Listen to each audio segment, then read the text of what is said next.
Solombavam-bahoaka izany hoe misolo vava ny vahoaka noho ny fidinany 20 Mey 2024 lasa teo, kanefa dia tsy nampiraika firy ny mpifidy.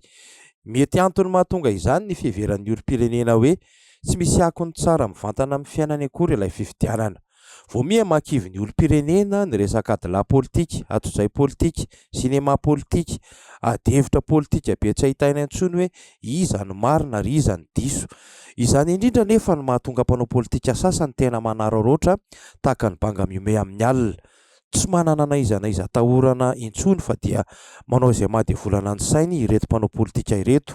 Dia tonga karazana fanambakana manara-penitra, fifidianana ametrahana olona amin'ny fahefanam-panao lalàna no hatrehana, dia koveta no zaraina any anaty fampielezan-kevitra. Fanabeazana ny olona hanaja fitsipika sy lalàna no atao, kanefa ilay filoham-pirenena mihitsy no mitokana zava-bita anaty fampielezan-kevitra, voararany lalàna nefa izany. Fanjakana mihainy vahoaka no resaka verimberina. Hita-poko hita-pirenena nefa fa manome tombony, manome vahana antokon'olona sy vondron'olona ilay fitondram-panjakana. Samy sahirana ara-pivelomana izao. Eo ihany koa dia misy omena fanampiana, misy tsy omena satria hoe tsy manana ilay karatra mahagaga. Rehefa misesisesy ny tranga hafahafa tahaka izany dia miala ny olona, tsy te halala intsony fa samy miteny hoe aleo izay tanàny koanina no atao fa aza mivaky loha amin'ny politika izany. Raha misy moa manolotolotra zavatra dia raha izeny ihany aloha. Rehefa tsy mara-baovao, tsy maraka ny zava-misy, tsy mahalala tsara ny politika, tsy namantatra ireo mpanao politika nefa dia ho avy ny andro ho voafitaky ny kabary tsara lahatra indray. Fanabeazana amin'ny lafiny rehetra ny vahaolana, fa raha olona bado sy tsy mara-baovao ny 520 isan-jaton'ny mponina, sarotra ny inoana hoe handroso ilay firenena. Manana anjara andraikitra goavam-be ao anatin'izany fitondram-panjakana, firaisamon'ny pirenena, fiangonana ary indrindra fa ireo antoko politika.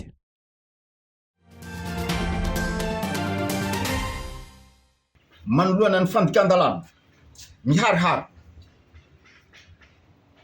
tsy nisy tahotra, tsy nisy henatra, nataon'ny kandida laharana faha enina atao siteny Randrana Soloniaiko teto amin'ny farim-piadianan'ny distrikany Toliara voalohany, mandritra ny fidianana solombavam-bahoaka ny andro ny 29 Mey 2024. Mitaky ny fanafoanana ny vato azony tsy teny Randriana Soloniaiko ary ny amerenana ny fifidianana ao amin'ny distrikany Toliara voalohany ireo kandidany faninana taminy. Nambaran'izy ireo fa maro ny tsy fanarahan-dalàna nataon'ity kandida avy amin'ny voavonana firaisan-kina ity ary ananan'izy ireo porofo avokoa. Isan'izany ny voalaza fizarana vary tamina fokotany maro nandritra ny andron'ny 20 Mey izay natokana hanginana fa tsy hanaovana fampielezan-kevitra intsony. Ny andron'ny fifidianana 20 Mey kosa dia milaza izy ireo fa nizara vola ity kandida ity ary voalazan'ireo kandida ireto ihany fa ato amin'ny distrika Toliara voalohany no nampiasan'ity depute ity ireo mpianatra tao amin'ny oniversite Manday fidy azy. Dia takinay ny disqualification zany kandida izany ary takinay koa ny hamerenana ny fifidianana. Araka izany dia tafiditra ao anatin'ireo kandida manahirana ny fitondrana ankehitriny ihany koa isiteny Randriana Soloniaiko ka hitadiavana ny hevitra rehetra tsy halany azy. Ka raha vao misy ny hirika kely dia miainga ny fitoriana, ny famoronana dosie tahaka ny efa nahazo any avakandro Kristiany Mahajanga, ny depute Brunel Razafitsiandro fa any Kongo, Kristina Razana Masoa any Ambato Finandrahana sy ny maro hafa. Mazava ho azy fa tokony ho voarara sy enjehan'ny lalàna ny fandorana birao misahana ny fifidianana hita amin'izao lany sy mianaka amin'ireo distrika eto amintsika amin'izao fotoana. Ny farany teo moa izany dia nalaza ny tranga ato amin'ny distrikany Tsiombe sy ny SRMV tany Tsoromandidy. Atezera-bahoaka manoloana an'ireo endrika osom-pifidianana sy ahahina halabato hiparitahan'ny porofo maro avy amina herivela politika samihafa tokoa ve sa politika maloto mihitsy ahafahana mamafa ny voka-pifidianana amin'ireo distrika tsy nahazoan'ireo heverina ho kandida-mpanjakana isan-jato ambony indrindra no antony izany. Misy antony tsy dia mazava ao. Misy ihany koa ireo mihevitra fa mety ho ambadika politika lalina no antony maimay etseroa ity, na nafenana ny mety ho tena ala-bato natao, na natao mba hanafoanana voka-pifidianana any aoriana, na ihany koa mba hamerenana ilay latsa-bato mihitsy amin'ny fotoana mahamety azy. Na avy amin'iza na avy amin'iza, tompon'andraikitra amin'ny trangatoreny dia hiverina fa tsy azon'ny firenena velively izany, ary zava-doza tanteraka mihitsy raha sanatria mitatra amina faritra hafa. Inona no antony tsy niambenana tsara ireny toerana saripady mikirakira ny taratasy-pifidianana ireny? Za ve tsy kianja ny 13 meka dia navela mibanaka teo? Ny 20 aprily 2024 no nandefa taratasy ofisialy tany Bruxelles mangataka ny fampodiana ny maso ivoan'ny volon'ny Europeanina eto Madagasikara ramatoa Isabelle Delattre-Burger ny fanjakana malagasy. Ny minisitry ny raharaham-bahiny malagasy moa avy eo no nanamafy fanetitra tamin'ny zavatra tsy tokony nidirany momba ny fiainam-pirenena ity diplomaty Europeanina teratany frantsay ity. Re ihany koa fa tena sosotra tamin'izany Andry Rajoelina. Mazava ho azy fa tsy maintsy misy akony amin'ny fifandraisana sy ny fiara-miasa amin'ny Madagasikara amin'ny Europa ity fanapahan-kevitra ity. Nitatitra ary ny gazety boky afrikanina African Intelligence fa manomboka ny fahirano ataon'ny volon'ny Europeanina ny Madagasikara ka fandaranasa maromaro no voalaza fa miantona aloha.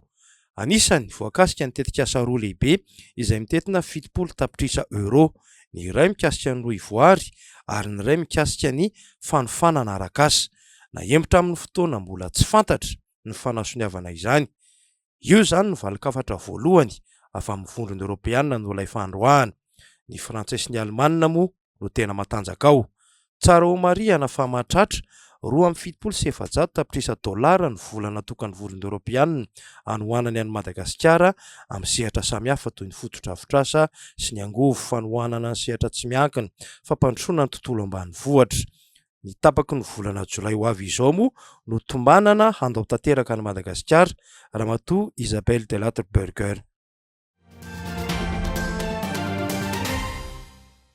Toy ny mahazatra isaky ny aorian'ny fifidianana dia mampitandrina ireo mini manan-korotana araka ny filazany amin'ny alalan'ny emonaty ny mpitandro ny filaminana. Etsy ankilan'izay kosa ireo herivelona politika sy olom-pirenena dia manahy mafy ny amin'ny mety isian'izany korotana izany noho ny trangam-poitra rehetra tsy vaovao teo amin'ity tantaram-pirenena ity raha aravina ireo karazana fanehoan-kevitra. Tsy hisy fahamarinana eto satria vola tsy fantam-piaviana daholo no ampiasain'ny mpanao politika izay mirotsaka amina fifidianana ho ataontsika eto. Izy io fa miseho zany ny zava-ny olana amin'izao fotoana izao satria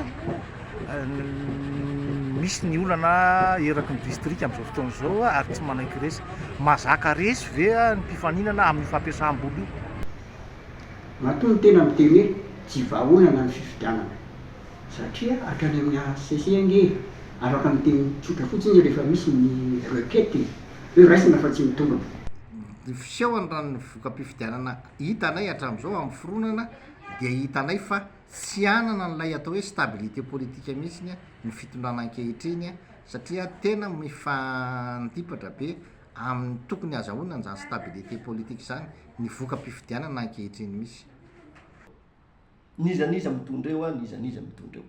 Mbola tsy tonga any amin'ilay tena fahaleovantena. Mbola tsy tonga any amin'ilay hoe fiarenan'ny fiandrianam-pirenena tsika izao. Tsy ny fanoherana irery no velom-panahiana ankehitriny fa hatramin'ireo firaisamonim-pirenena, mpitondra fivavahana, ray aman-dreny ara-drazana, eny hatramin'ireo olom-pirenena tsotra koa aza dia very fanambola velona ihany manoloana ny zava-misy.